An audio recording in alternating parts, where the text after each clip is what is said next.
केलं कशासाठी की आपल्याला बांधण्यासाठी दिवस रात्र.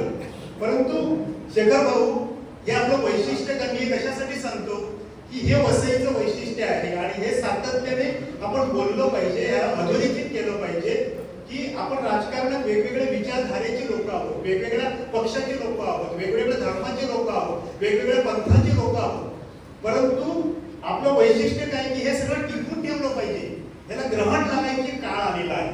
वाईट वाटून घेऊ नका, कारण काही एलिमेंट आपल्याकडे असे शिरत आहेत देशभर आणि हे टिकवणार कोण? मग माझा इकडे उल्लेख झाला लेखक म्हणून. ती लेखकाची प्रथम आणि अंतिम जबाबदारी असते की माणूस टिकवणं.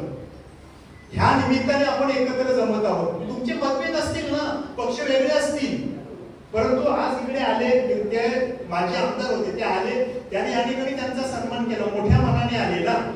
शेखरदादा आमचे भारतीय जनता पक्षाचे आहेत, ते येऊन बसलेले आहेत.